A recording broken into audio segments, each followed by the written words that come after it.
on me. So I asked Robin if she had a pacemaker to go with this. So we may need that. Now, actually, this presentation that I'm working on here, I'm pinch hitting for Greg Eibendahl. Couldn't make the Western meetings. So I'm going to do two presentations. We're going to talk about machinery costs. Most all of this data, actually all the data, comes from the Farm Management Association. He's got the data broke out between east, which is the blue line, west, which is the red line, and central. The west side basically starts with this row of counties that 183 runs through, approximately. So Ellis County, Rush County are counties I work in, and they would be in the western part of the state as far as that's concerned. At least this particular chart shows machinery costs as a percent of total costs have been declining since the 80s, relatively steady. A lot of that, you'll notice that the west had a higher percentage and has slipped down to the same as central. A lot of that has been no-till, has changed the dynamics of machinery costs. We buy more expensive items, but we run them over more acres. So that's a key part of that. Now this is a total cost. I would argue that we've exchanged tillage for chemicals. In many cases, that's what's going on the farm. So the fuel may be down, the repairs might be down some, but the chemicals are offsetting certainly the amount of time we spend driving the tractor, tilling the ground. The other thing is I like to remind people of is when you're looking at machinery costs, harvest is about half, and the planting and tillage, if it were the case, would be the other half of the total machinery cost. That's just a general rule of thumb I use. So in no-till, you're going to have the same harvest cost as what you'd have in a tillage operation. That's why we don't get as much bang for the buck maybe of the no-till as you might expect. Some of the items that Greg's got in his handout here is size advantage, better machinery technology, the genetically modified crops that we plant enable us to do things we couldn't do. I was talking with an individual here earlier about we have only 1 or 2 farmers in our association that are organic farmers. I wished I had 6 or 7 so I could run a sample to compare an organic farmer to a conventional farmer to see what some of those benefits may or may not be with GMOs. They get a higher price, but they're cultivating that irrigated corn just like I did when I was a teenager, and that's a lot of trips over the field. But still, it's running about 35 to 40% of the costs, and that's significant. So what you do with your machinery costs is going to make a difference on your overall profitability. Presentations earlier talked about direct costs with crops. Now we're talking about that. So how did we get through the 80s farm crisis? You don't have this picture in your handout, but that's how my dad and my family farm survived the 80s, is we fixed everything ourselves. We did not take anything to town. My dad still doesn't like to do that. He's 78 years old and he can't fix some of it, so he has to get the dealer to help, and boy does he hate to pay that bill. So that's just the nature. Another issue in this particular chart, you can see that machinery investment per acre. Now where do we get that from? The machinery investment per acre is the remaining value on our management depreciation system right now. This is not fair market value, it's a modified book value. But prior to 1992, it was tax depreciation. Now in the olden days, before we had Section 179 fast write-off, it wasn't such a big crisis. But what does tax depreciation do to a piece of machinery if you just depreciate it out over 7 years? It takes it to a value of 0. Our management depreciation on this side of the equation assumes a 30% salvage value and a 10-year life and a slower depreciation rate. So what's that going to do to this investment per acre? Obviously, when we came through the 80s, we quit buying in the early 80s, and the depreciation began to take the book value to 0. Then you come across the other side of the equation, you can literally see a sharp jump up. That didn't mean everybody went out and bought new machinery in 1990. It meant that we changed our formula. So I would argue that you could kind of round off that dip and maybe set it down to about $100 an acre, not sub 50. Okay, minor adjustment there. I think that farmers quit buying machinery. We know that. We're already doing that right now. Look at the implement dealers and how full they're getting to be.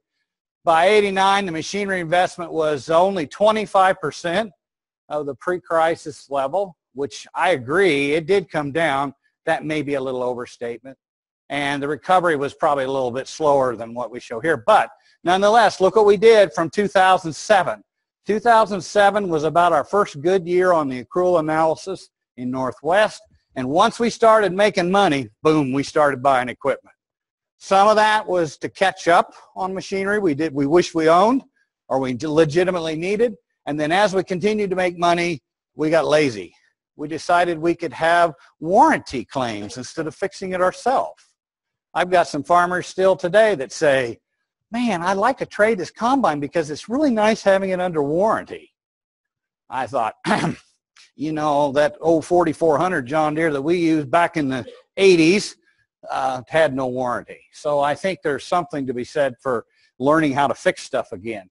And definitely from a financial standpoint, when you have a line of equipment that's in really good shape and really pretty current technology, you've got the opportunity to stretch that thing out, and that's what we're starting to do.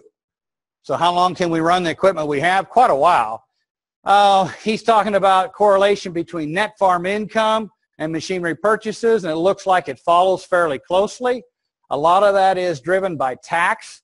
Section 179 came in the early 90s, and so you can see that we have followed. Machinery purchases are driven quite significantly, in my opinion, by the income that we generate. As a general rule of thumb, farmers have a bad habit of avoiding taxes. Those that avoided taxes the most in the last 5 years are the ones that are in the worst shape going into this situation, because they bought equipment to write off to avoid taxes and financed it, and now they got to make the payments on it. If you paid cash for it, there's nothing wrong with it. But when you finance it and write it off, you put yourself in a financial jam.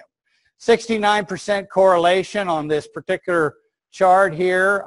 He says there's not much lag. I would tend to agree.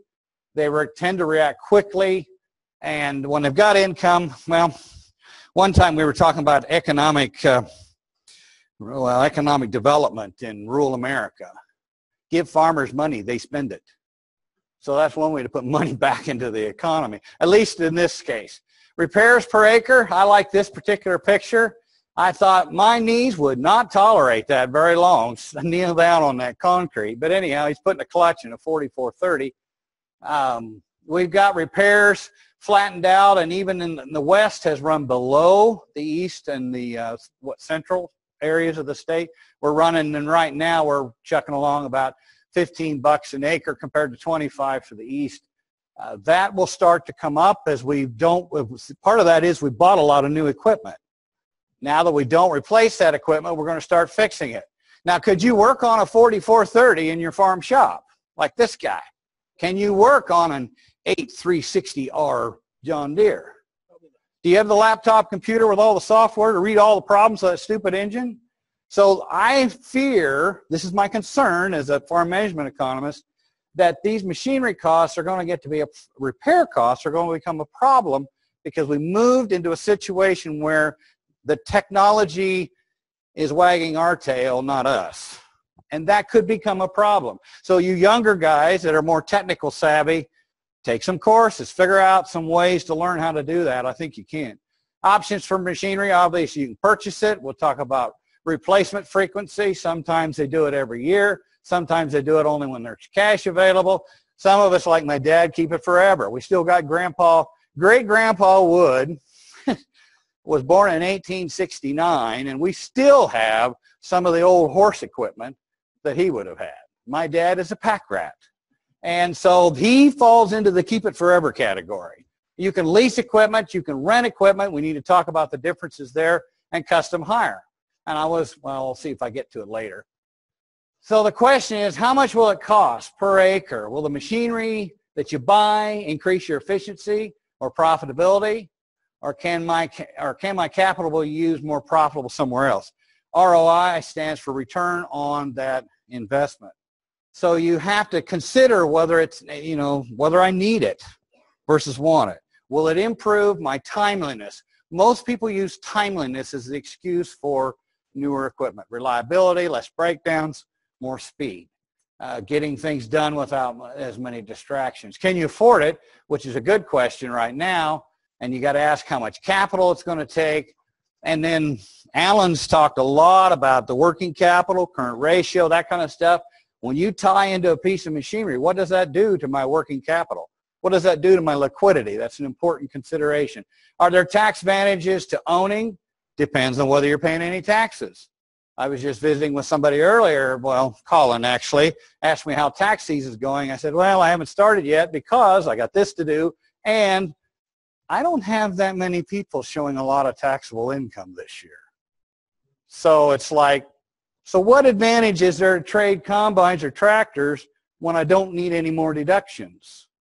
So that's a driver on, is the tax advantage part of it? No. Efficiency still could be. What's about reliability and timeliness? I already mentioned that. So we run those through, and Greg's got this slide that's pretty good. He just make sure your equipment's doing its job well.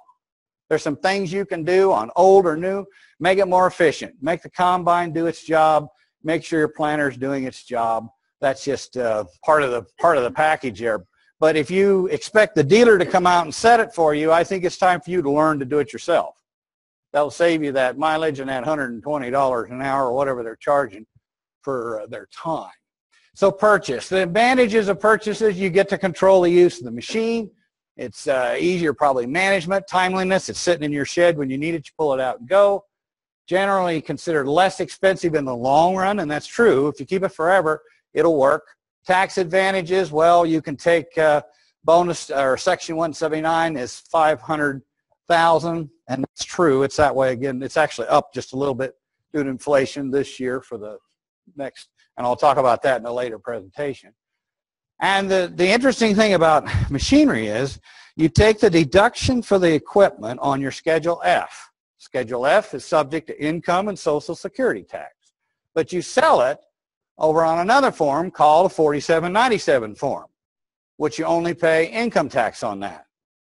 So automatically, by buying it and making your F lower, even if you sell it later, we don't pay that 15.3% self-employment tax on the turnover of equipment. And that's what he means by SE tax when sold. Disadvantages, it can take too much cash up front. If you're really liquidity crunched, it can take too much, too much up front. And you've got all the operating expenses, labor, fuel, repairs, insurance, and all that stuff considered a disadvantage. If we replace it, basically his rule of thumb here is replaced when the annualized cost of owning and operating the machine begins to increase. Well, but you got to remember, depreciation is going down, repairs might be coming up. Those two might cancel each other out. These models we'll show you later are very sensitive. You need to know your costs. And this is an area very few people know. It's hard for people to go back and say, how much did I spend on that international combine I've had for the last 10 years? Unless you have some very detailed records, it's difficult to know those unless you want to do a lot of paper shuffling. Typical curves turn pretty flat. This is an example of a harvester combine. I would say this is somewhat true. Your cost is high in the early stages because we have a lot more depreciation maybe, and we get out to the end and it may not cost as much once we get it out. And Ellis County is a good example. There's a lot of old, I always like when I drive across the countryside, I like to see what combines are running. I'm a combine buff. I've driven them since I was 8 years old.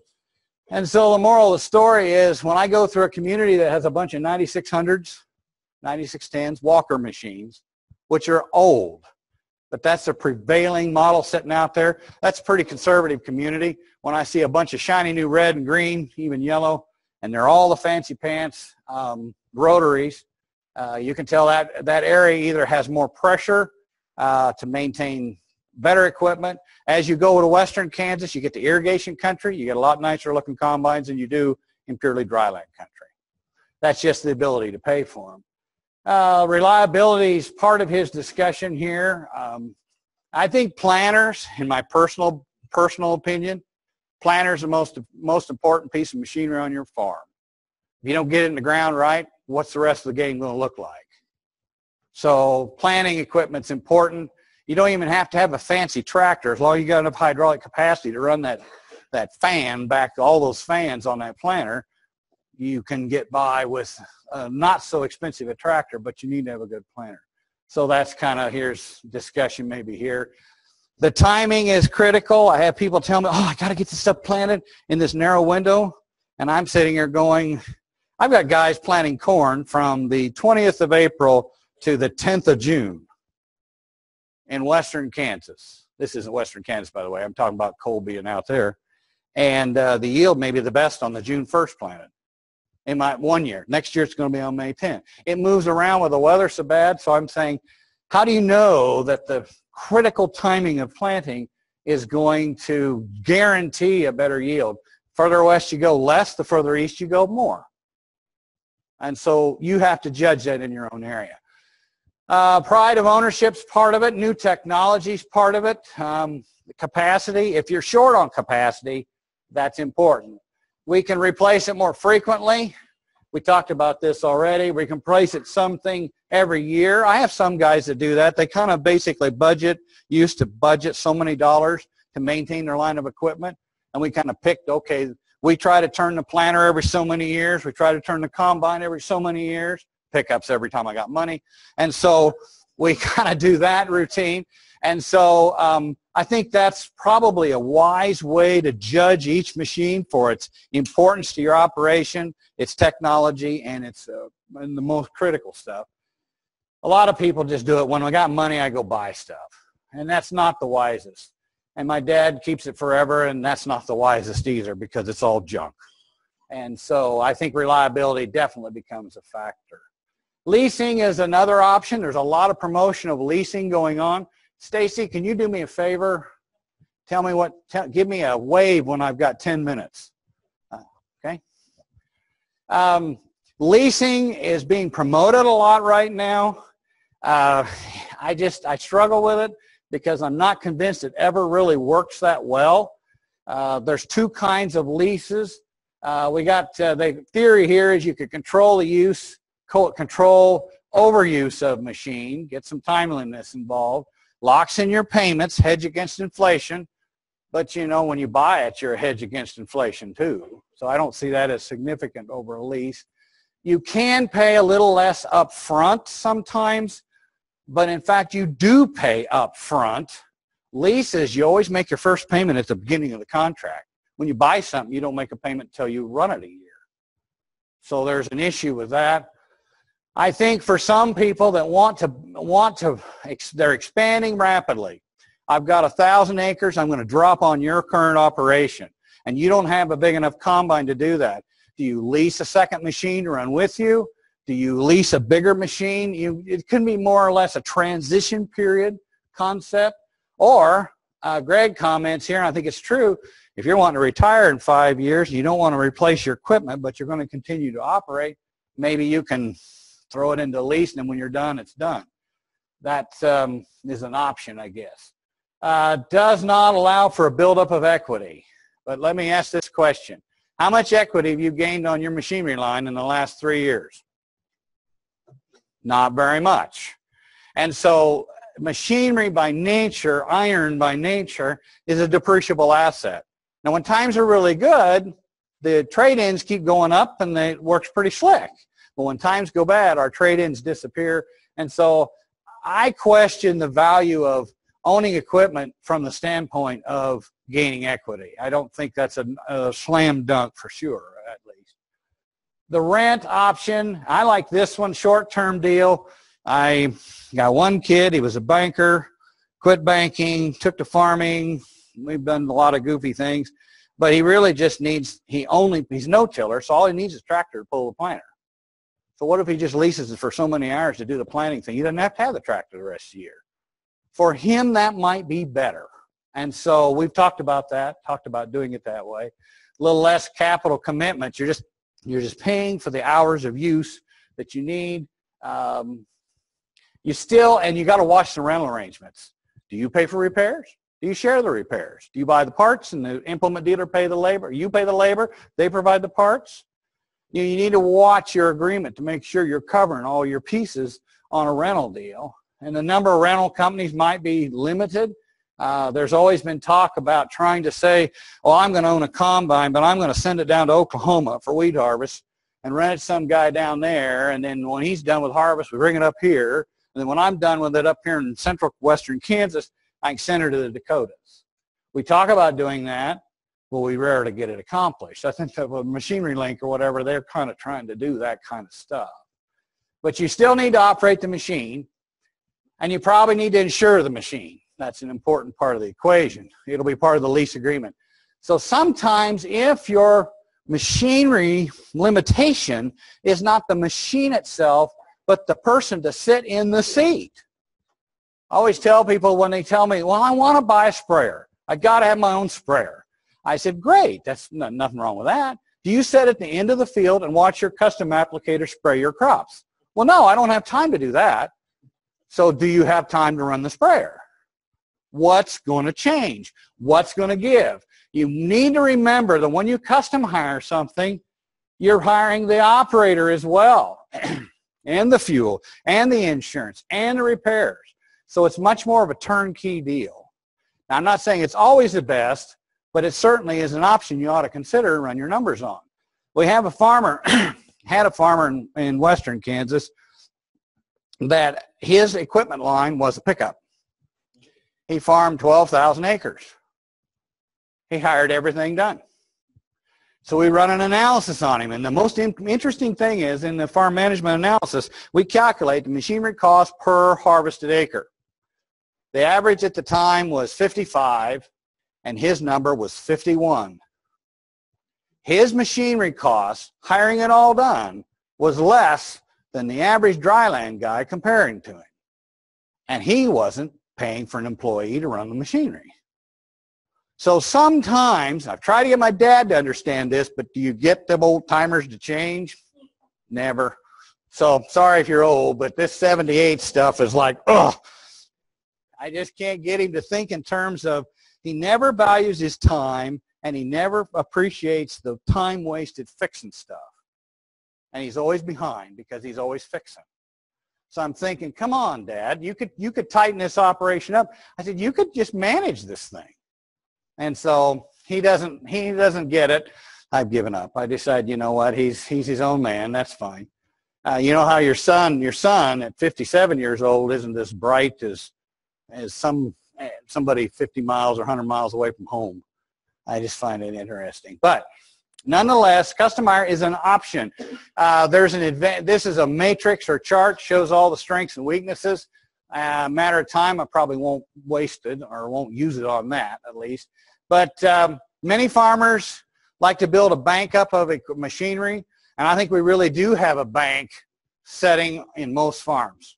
If I ask the question of a farm management group, I frequently say, if somebody gave you 1,000 acres of land to farm, would you have to buy more equipment? Don't raise your hand, because most people would not have to. We have an excess capacity of equipment on our farms in general. At least that's of the farms I work with. So because we have that excess capacity, we should have a bank, meaning we don't have to be replacing it quite as much, or we can stall for time. We can wait for the crop markets to improve. We've got a little time on our hands with this, as long as we don't have too much debt with it. Proper maintenance, of course, can keep things running a lot longer. And I think you look at all three. Now, he has some examples he's going to talk through. I'll buzz through real quick. They're both from Iowa State University. Now, Robin, don't we have a machinery buy lease spreadsheet on Ag Manager anymore or not? It's some. Now, the thing is, I think Ag Manager, our website at K-State Ag Econ, is excellent. I use it. And farm management data is in that from all the associations. But don't be limited. Iowa State's no dummy either. They have more practice buying new machinery than we do. Besides, John Deere and Case are pretty close by, so they got to promote it. So nevertheless, Case, Combine, lots of money. I don't need to go through the details here. It's just laying out the example. He's got insurance, repairs, all these details you'd have to come up with to identify. And his tax rate's a little low. I'm thinking 18's a blend. It probably should, that number should be 25, which raises that 33 to 40%.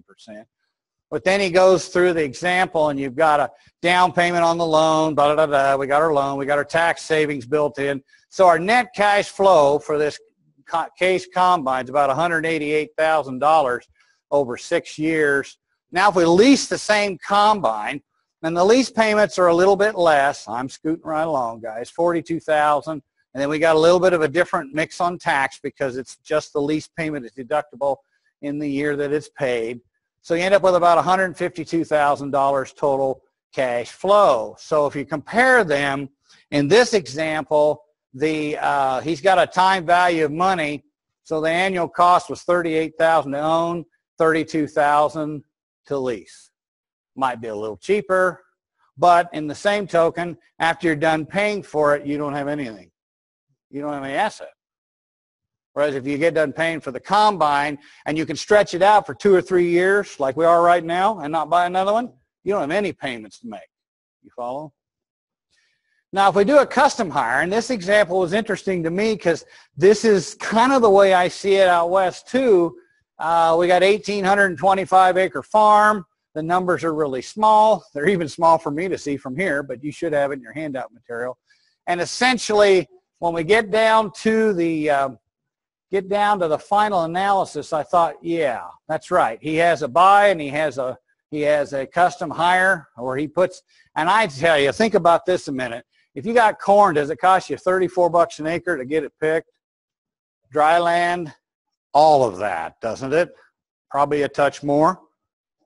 A lot more, depends on your yield, because it depends a lot on how your formula works. Are you doing $20 an acre, 20 cents a bushel over 40 or 20? You know, if you get stuck paying for corn like you do wheat, you're going to get hosed because it's just too stinking expensive. You can own a combine for that. But in his example, I just want to point that out. He's got $34 an acre for corn, $27 an acre, almost 28 for soybeans, and $28 for wheat. That isn't a very good wheat crop in my country, because this year with 2020s or 22s, a lot of it was 22s on 80 bushel wheat, it got really expensive. But in this case, with these rates, the custom hire was less costly than owning. So I would suggest if you think you're close to the line, grab some of these. You can go into that website, pull these out, plug some numbers that fit your situation, see what you come up with. But if you raise really good crops, typically the volume will kill you on these custom rates. That's why when you go to irrigation country and the yields are traditionally steady or higher, you tend to own your own machine more often than you don't. Drylanders, part of it is, Carl, if we're running your 8820s, we've got some low-cost operation to work into that. So you got to look at your own numbers. Joint ownership, I mentioned that earlier. Everybody that I've had that's tried joint ownership went in with it excited and came out of it pissed. That's just a general rule of thumb. They thought this was going to be great. And the best example I've got of this is these bagging machines. They're not huge expensive, but when we first started doing that bagging out west, we'll share a bagger. Then we'll share an unloader. Okay, so we share this bagger, but I want to bag this field of corn I'm picking today, and you want to bag that field 10 miles away the same day. So it didn't take long for us to figure out we each need to own our own bagger. Then the unloader comes along and says, well, I'm going to unload. I got a contract. I got to fill. I'm unloading my bags fast as I can go. You want it too, because you got a contract you want to fill. So in the beginning, it seemed like it made sense, but let's be honest, unless you're really good neighbors and you can live with each other, it's better if you're not related, probably. But nonetheless, that's a good example where we started out trying to share them, and we paid leases back and forth for the use of them and different things, made those deals perfectly according to Hoyle, but they did not work out because the time sensitivity of when I wanted to do something conflicted with the other partner in the deal. So I guess to me, you need to kind of prepare to how to get in and how to get out. We have this classic example. My dad and I were talking about, we had a neighbor, farmed 80 acres, John Deere. No running water at their house. This is the 1970s version of Clay County. Anyhow, my grandpa and Edgar were mowing alfalfa with an A and an H, buzzing around the alfalfa field, number 5 mowers. Grandpa's H falls into this badger hole. It took both front wheels in and snapped the front end off. And so here we are helping our neighbor. He just drove around Grandpa with the A and kept mowing until he got done, went to the house, never even showed up. I tell you, you could have seen smoke for miles out of my dad's ears over that deal. But that was, I don't know why we tried to help that neighbor, because we always lost. But in the olden days, you helped your neighbor. This is maybe the reason we don't so much now. So anyhow, okay, you can rent out your equipment, and there's nothing wrong with this. That's kind of the example I was thinking of. If I had a buddy in North Dakota and I thought, you know what, they're not going to thrash wheat until weeks after we're done here, skip South Dakota, Nebraska, and send her up there. Now, how's it going to come back? It's going to be clean. It's going to be ready to go. Are they going to fix what's wrong with it? Or do I get to fix everything that's broke? That's part of the deal. So I think I'm done, actually, almost on time. And Greg Ibendahl is the one you can call or email to give him bad news or harassment. I didn't even give you my contacts on this one. So